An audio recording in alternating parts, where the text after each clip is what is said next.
गंगा जन्म की कथा 2। जब महाराज सगर को बहुत दिनों तक अपने पुत्रों की सूचना नहीं मिली तो उन्होंने अपने तेजस्वी पौत्र अंशुमान को अपने पुत्रों तथा घोड़े का पता लगाने के लिए आदेश दिया। वीर अंशुमान शस्त्रास्त्रों से सुसज्जित होकर उसी मार्ग से पाताल की ओर चल पड़ा जिसे उसके चाचाओं ने बनाया था। मार्ग में जो भी पूजनीय ऋषि मुनि मिले उनका यथोचित सम्मान करके अपने लक्ष्य के विषय में पूछता हुआ उस स्थान तक पहुंच गया जहां पर उसके चाचाओं के भस्मीभूत शरीरों की राख पड़ी थी और पास ही यज्ञ का घोड़ा चल रहा था। अपने चाचाओं के भस्मीभूत शरीरों को देखकर उसे बहुत दुख हुआ। उसने उनका तर्पण करने के लिए जलाशय की खोज की किंतु उसे कहीं जलाशय दिखाई नहीं पड़ा। तभी उसकी दृष्टि अपने चाचाओं के मामा गरुड़ पर पड़ी। उन्हें सादर प्रणाम करके अंशुमान ने पूछा कि बाबाजी, मैं इनका तर्पण करना चाहता हूँ। पास में यदि कोई सरोवर हो तो कृपा करके उसका पता बताइए। यदि आप इनकी मृत्यु के विषय में कुछ जानते हैं तो वह भी मुझे बताने की कृपा करें। गरुड़ जी ने बताया कि किस प्रकार उसके चाचाओं ने कपिल मुनि के साथ उद्दंड व्यवहार किया था जिसके कारण कपिल मुनि ने उन सबको भस्म कर दिया। इसके पश्चात गरुड़ जी ने अंशुमान से कहा कि ये सब अलौकिक शक्ति वाले दिव्य पुरुष के द्वारा भस्म किए गए हैं, अतः लौकिक जल से तर्पण करने से इनका उद्धार नहीं होगा। केवल हिमालय की ज्येष्ठ पुत्री गंगा के जल से ही तर्पण करने पर इनका उद्धार संभव है। अब तुम घोड़े को लेकर वापस चले जाओ जिससे कि तुम्हारे पितामह का यज्ञ पूर्ण हो सके। गरुड़ जी की आज्ञानुसार अंशुमान वापस अयोध्या पहुंचे और अपने पितामह को सारा वृतांत सुनाया। महाराज सगर ने दुखी मन से यज्ञ पूरा किया।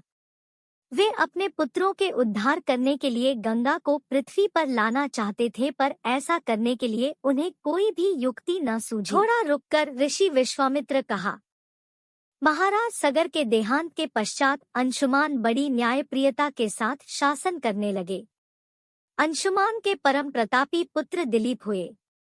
दिलीप के वयस्क हो जाने पर अंशुमान दिलीप को राज्य का भार सौंपकर हिमालय की कंदराओं में जाकर गंगा को प्रसन्न करने के लिए तपस्या करने लगे किंतु उन्हें सफलता नहीं प्राप्त हो पाई और उनका स्वर्गवास हो गया। इधर जब राजा दिलीप का धर्मनिष्ठ पुत्र भगीरथ बड़ा हुआ तो उसे राज्य का भार सौंपकर दिलीप भी गंगा को पृथ्वी पर लाने के लिए तपस्या करने चले गए, पर उन्हें भी मनवांछित फल नहीं मिला।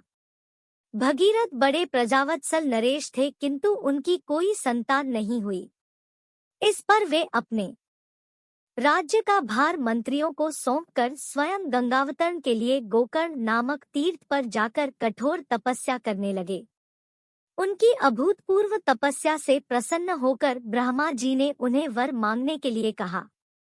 भगीरथ ने ब्रह्मा जी से कहा कि हे प्रभु, यदि आप मुझ पर प्रसन्न हैं तो मुझे यह वर दीजिए कि सगर के पुत्रों को मेरे प्रयत्नों से गंगा का जल प्राप्त हो जिससे कि उनका उद्धार हो सके। इसके अतिरिक्त मुझे संतान प्राप्ति का भी वर दीजिए ताकि इक्ष्वाकु वंश नष्ट न हो। ब्रह्मा जी ने कहा कि संतान का तेरा मनोरथ शीघ्र ही पूर्ण होगा, किंतु तुम्हारे मांगे गए प्रथम वरदान को देने में कठिनाई यह है कि जब गंगा जी वेग के साथ पृथ्वी पर अवतरित होंगी तो उनके वेग को पृथ्वी संभाल नहीं सकेगी। गंगा जी के वेग को संभालने की क्षमता महादेव जी के अतिरिक्त किसी में भी नहीं है। इसके लिए तुम्हें महादेव जी को प्रसन्न करना होगा।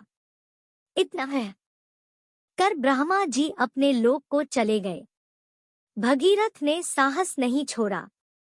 वे 1 वर्ष तक पैर के अंगूठे के सहारे खड़े होकर महादेव जी की तपस्या करते रहे। केवल वायु के अतिरिक्त उन्होंने किसी अन्य वस्तु का भक्षण नहीं किया।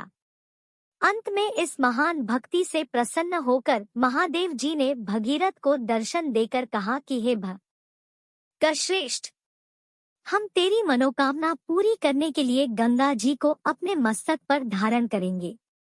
इसकी सूचना पाकर विवश होकर गंगा जी को सुरलोक का परित्याग करना पड़ा। उस समय वे सुरलोक से कहीं जाना नहीं चाहती थी। इसलिए वे यह विचार करके कि मैं अपने प्रचंड वेग से शिव जी को बहाकर पाताल लोक ले जाऊंगी, वे भयानक वेग से शिव जी के सिर पर अवतरित हुई। गंगा के इस वेगपूर्ण अवतरण से उनका अहंकार शिव जी से छुपा न रहा। महादेव जी ने गंगा की वेगवती धाराओं को अपने जटाजूट में उलझा लिया। गंगा जी अपने समस्त प्रयत्नों के बाद भी महादेव जी के जटाओं से बाहर न निकल सकी। गंगा जी को इस प्रकार शिव जी की जटाओं में विलीन होते देख भगीरथ ने फिर शंकर जी की तपस्या की।